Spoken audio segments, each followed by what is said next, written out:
Այսօր շարունակելու ենք ճանապարհորդել ռոմանտիզմի դարաշրջանում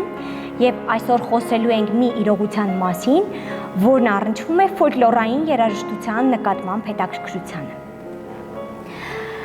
Ռոմանտիզմի դարաշրջանում երաժշտության աշխարհագրական տարածքը ընդլայնվեց եւ ակտիվացան այնպիսի երկրներ, որոնք մինչ այդ երաժշտության բնագավառում հատուկ ակտիվություն չունեին։ Եվ հետաքրքիր է, որ այս երկրներում հատկապես հիմք դարձավ ֆոլկլորային երաժշտության բացահայտումը եւ ազգային երաժշտության վերհանումը։ Հետաքրքիր է, որ դրանցից շատերում ազգային երաժշտության միջոցով մարդիկ սկսեցին նաեւ ինքնության հարցեր դնել եւ ինքնության, գիտակցության շատ կարևոր մի փուլ հաղթահարեցին հենց երաժշտության միջոցով։ Ֆրեդերիկ Շոպենի անունը հավանաբար հայտնի է բոլորին։ Ազգությամբ լեհ այս կոմպոզիտորը իրականում կիսով չափ ֆրանսիացի էր, սակայն նրա ազգային պատկանելության ինքնագիտակցության մասին պատկերացում կարող են կազմել այն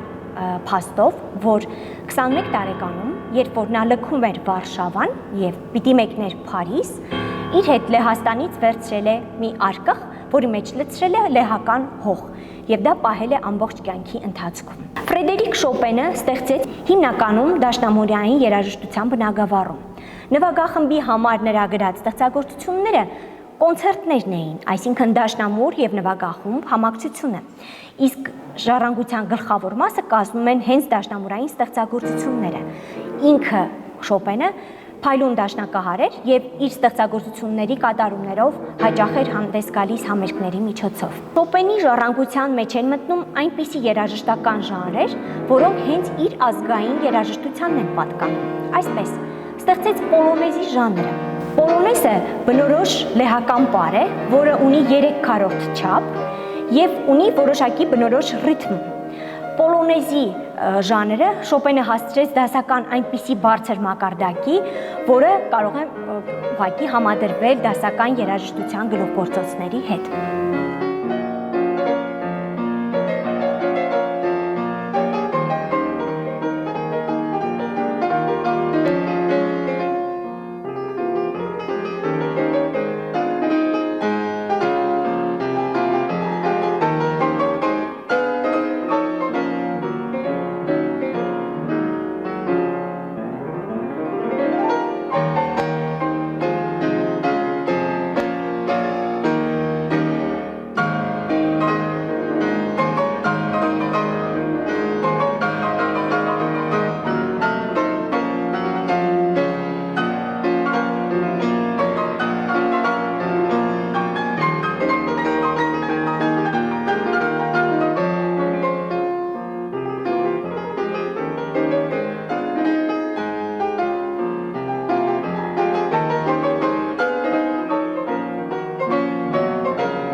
Դրանից բացի Շոպենը ստեղծեց մազուրկայի ժանրը։ Սա նույնպես լեհական բնորոշ պար է, կրկին 3/4 չափով, ուղղակի այլ տեմպային ցուցիչներով։ Եթե պոլոնեզ բառը նշանակում է լեհական, փոլ արմատը այստեղ կարելի է գուշակել, ապա մազուրկան ցույց է տալիս որոշակի տարածաշրջան։ Այսինքն Շոպենին հետաքրքրել են լեհական տարբեր տարածաշրջանների պարերը, որոնք նա փաստորեն դասականացրել է եւ բերել բեմական կեցվածքի։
Դրանից բացի Շոպենի ժառանգության մեջ հատուկ տեղ են գրավում վալսերը։ Իհարկե վալսը լեհական պար չէ, սակայն այստեղ տեսնում ենք պարերի նկատմամբ առհասարակ նրա հետաքրքրությունը։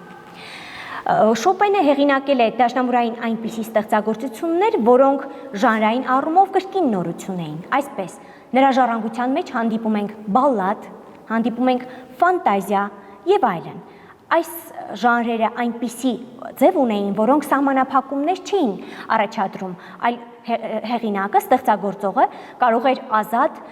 իմպրովիզացիաներ ցուցադրել եւ թեկուզ որոշակի ֆորմաների շրջանակներում ցույց տալ դաշնամուրի վիրտուոզ հնարավորությունները։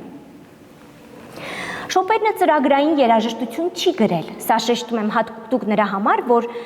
հասկանանք, որ ռոմանտիկական երաժշտության մեջ ամեն երաժշտություն չի, որ ծրագրային է, այսինքն կոմպոզիտորը կարող էր ընտրել, ինչպիսին լիներ իր ստեղծագործությունը։ Դրանից բացի շատ կարևոր է, թե ինչ արեց նա էտյուդի ժանրի հետ։ Եթե մինչ Շոպենը էտյուդի ժանրը ուղղակի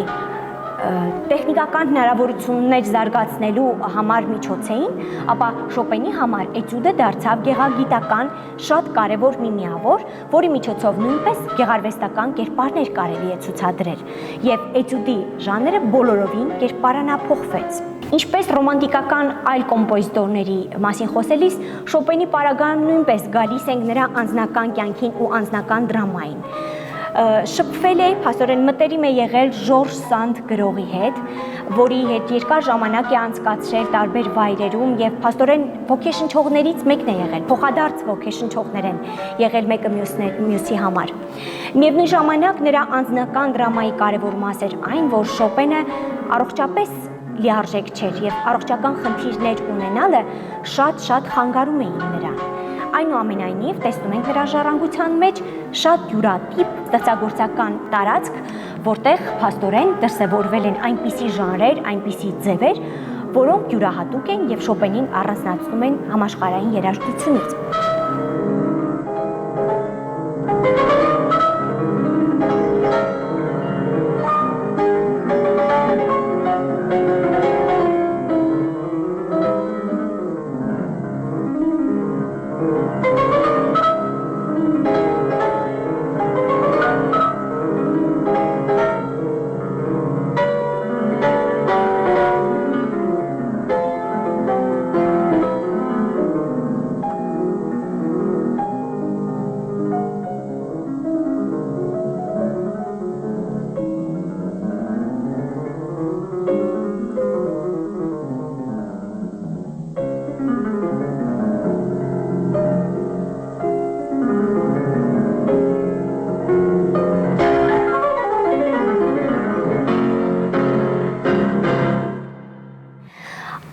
Ազգային դպրոցներից մեկը, որը զարգացավ ռոմանտիզմի դարաշրջանում, չեխականն էր։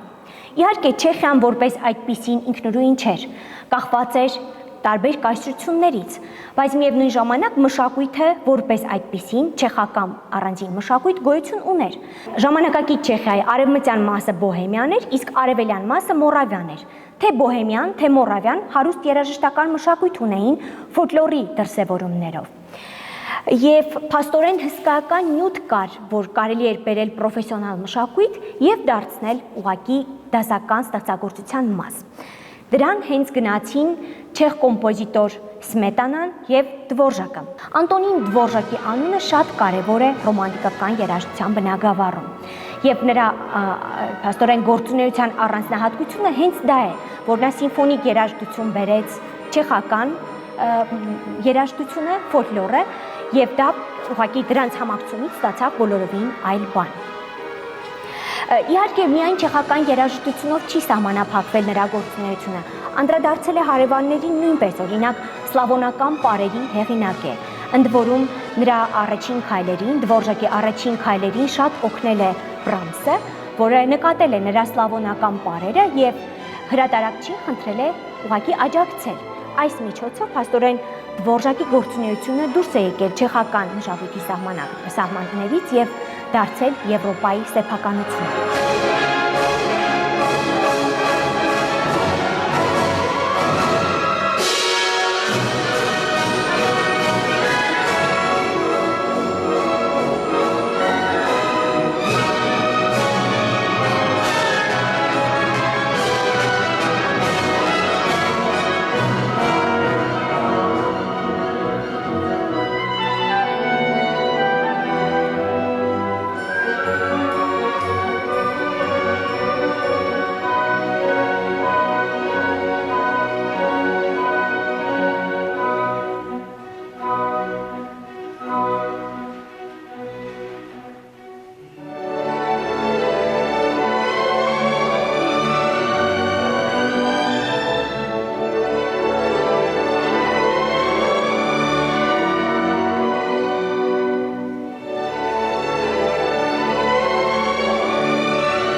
Կողմից էլ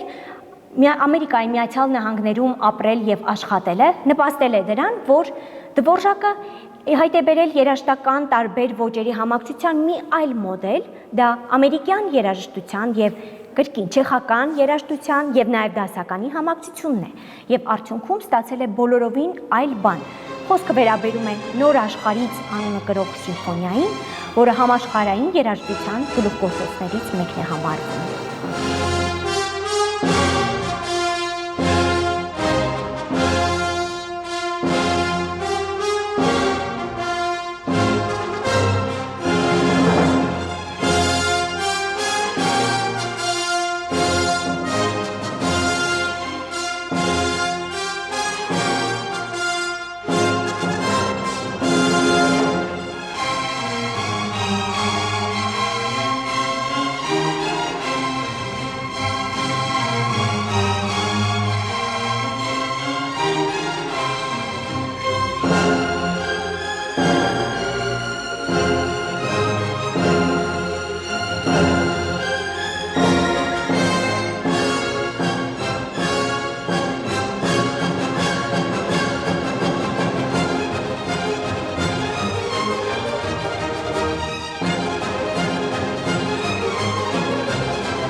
Առանձնահատուկ կոմպոզիտորական դպրոցներից մեկն էլ նորվեգականն էր, որը 19-րդ դարում ռոմանտիկական երաժշտության սահմաններում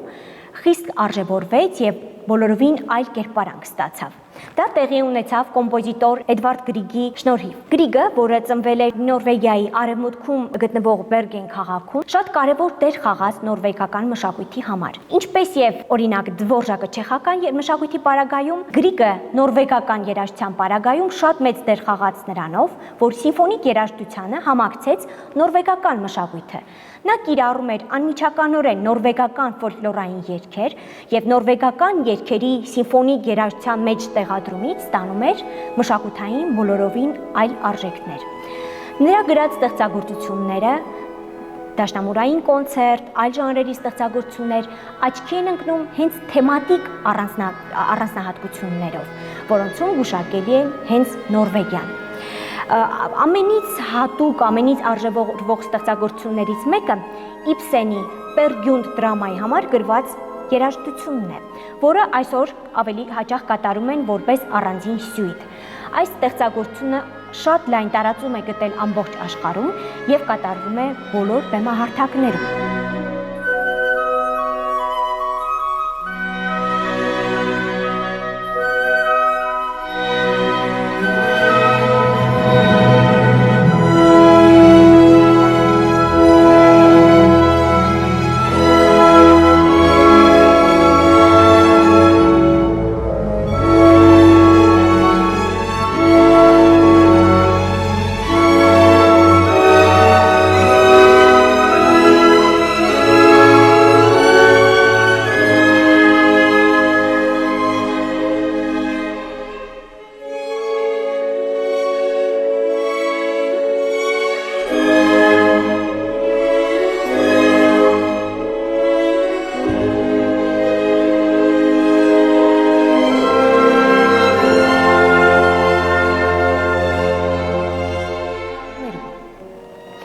Գրիգին ընկալել են Նորվեգիայում որպես ազգային ինքնագիտակցության շատ կարևոր ֆենոմեն։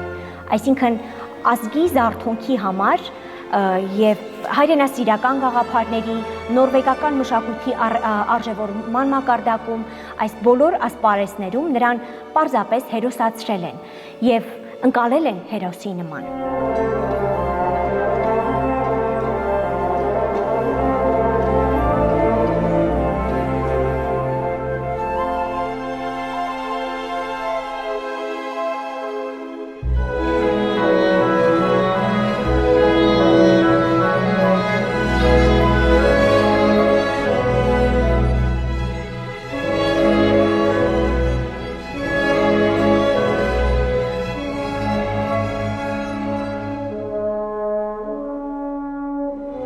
Ազգային կոմպոզիտորական դպրոցները շարունակվել են նաև Ֆինլանդիայում, Ռուսաստանում, այսպես Ֆինլանդիայում շատ կարևոր էր Յան Սիբելուսի գործունեությունը, որը նույնպես հիմնվեց ֆիննական էպոսի վրա, ֆիննական առասպելների վրա, ինչպես նաև կիրառեց ֆիննական ազգային ֆոլկլորային երաժշտություն եւ կրկին դասական երաժշտություն եւ ֆոլկլորային երաժշտություն համակցեց միմյանց եւ ստացավ բոլորովին նոր գեղագիտական երաժշտական արժեքներ։ Նույնը տեղի ունեցավ Ռուսաստանում, այսպես ազգությամբ ռուս Գլինկան կատարեց նույն դերը, ինչը տեսնում ենք այլ կոմպոզիտորների պարագայում։ Ռուսական երաժշտություն եւ դասական երաժշտություն համակցեց եւ այս համակցումից ստացավ բոլորովին այլ արժեքներ։ Իրականում ազգային կոմպոզիտորական դպրոցների կարևորությունը ռոմանտիզմի դարաշրջանում շատ մեծ է։ Ինչու՞, որովհետև ֆոլկլորային երաժշտությունը բոլոր երկրները չէ, որ կարողացել էին պահպանել, իսկ այն երկրները, որոնք ինչ որ չափով կարողացել էին պահպանել, փաստորեն կարողացան ֆոլկլորը բերել պրոֆեսիոնալ արվեստ եւ այդ ճանապարհով պահպանել։ Ընդ որում ֆոլկլորային էլեմենտներ մենք տեսնում ենք ոչ միայն այն երկրներում, որտեղ նպատակային ֆոլկլորային երաժշտությունը բերել են դասական արվեստ, այլև այնպիսի կոմպոզիտորների ստեղծագործություններում, որոնք ապրել եւ ստեղծագործել են այլ պայմաններում։ Օրինակ,